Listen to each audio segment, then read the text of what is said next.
what we're doing today. We have them on the repair ship, the Vulcan. In fact, I think most of you know the Vulcan returned from a 6-month Mediterranean deployment, during which time it had 60 women on board. We have them on the submarine tender LY Spear, the Puget Sound, or destroyer tender. And that's probably the way it will continue until the people of the nation decide that they want it otherwise. So the position that we in the Navy are taking is that we are dutifully following the law which we believe represents the will of the American people.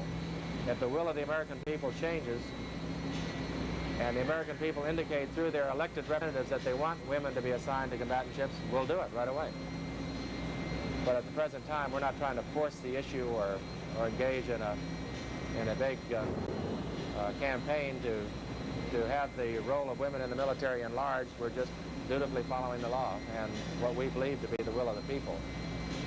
Also, we see that women are a solution to a military problem. To the extent that we can use women in the military to help us solve our military problems, they're extremely useful. We're not very enthusiastic about getting into sociological experimentation with how you can use women in society. That's else to worry about. Women are a genuine contributor to our day-to-day existence in the military and are extremely useful from that point of view. But as far as getting in the vanguard of women's movements, that's not for us. Maybe to come up with dental care for dependents? Not that dental care for dependents, not that I'm aware of. I think you've probably noticed in Norfolk that that Admiral Holmes, who is commands the regional dental organization in Norfolk, has somehow been able to legally provide a measure of dental examination type care for dependents. And I think mainly as a result of the tremendous morale that's within the dental corps of the U.S. Navy and their deep desire to help the fleet as much as they can, you'll see more of that. But it'll be just skirting the edges of legality, which they're really doing now.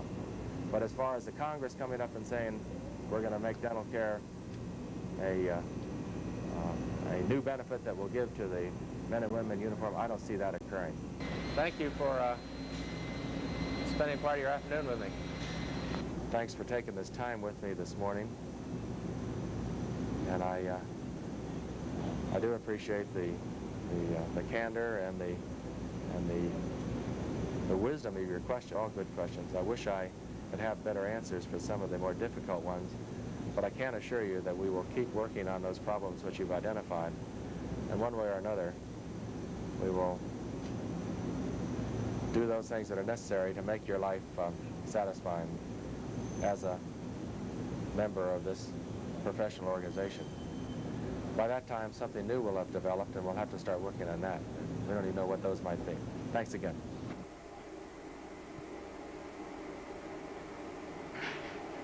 Back up on the bridge, we had this final question. Go ahead. Admiral, there are doubtful opinions about the quality of today's sailor. Sir, how do you feel about the men and women of the Atlantic Fleet?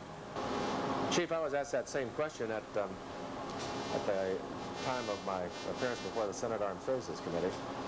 So what I think I'd like to do is tell you what I told them on the record. And the context in which the question was asked was quite similar to the way you asked it, and it conveyed the perception held by the members of the Senate Armed Services Committee that there was a view in the Navy today that our modern recruits and the people that are joining the Navy today are inferior to those that we enjoyed in past years. This is, of course, another variation of the age-old perception held by men and women as they mature that those who come behind them are not as good as they were. Well, I don't believe it, and that's not what I see. I've been around now for about 30 years in this Navy, and I must say that the men and women that complete recruit training today and that we are integrating into the fleet today are every bit as good, and I actually think perhaps a bit better than any of those we have enjoyed in the past. And although this may hurt all of our egos to think that those who follow us can perhaps be better than we were, I'm convinced that the quality is holding up, and that those young recruits are as equally as equipped to be trained and function in today's Navy as those that we saw in prior years. They get the benefit of very effective training, although for a shorter period of time, that recruit training. And when they emerge from that recruit training, they are ready to go to work. Now, I will say one thing. If there is a change in the perceived or apparent quality of these recruits, it is perhaps that the ships are not as careful as integrating those recruits into their ship's companies as they used to be, or as we used to be. And in fact, I have observed specific incidences where recruits have arrived at ships trained and emotionally prepared to take on the burden of service in the Armed Forces of the United States, and the form of reception that they received by their ship turned them off. Now, perhaps today's young men can be turned off more easily than in the past, but I don't think that is necessarily the case. But ships, if they are not careful to pay attention to that young recruit when he reports on board and indicate to him that he is of value to that ship, and that because he's of value to that ship, they have a bunk for him, that they have a locker for him, that there's a place where he can eat, he knows what times certain key functions are going to occur in that ship, and that someone can help him walk through those initial formative days on board and show him how he himself can best integrate himself into that crew, then he is going to get turned off. And in many cases,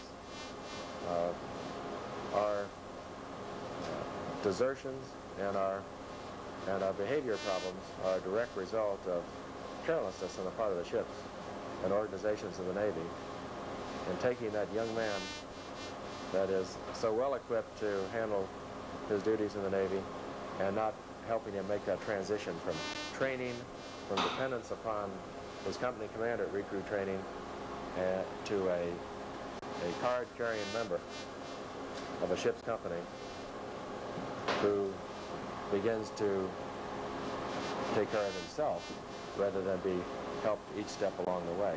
But it is a rather significant transition for these young men to make from the careful treatment they receive at recruit training to the more individual and independent type of activity that he's expected to embark upon as a member of a ship's company.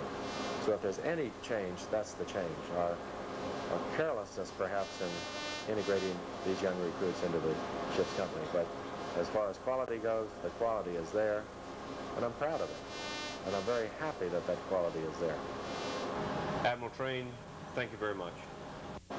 You're welcome. Enjoyed it.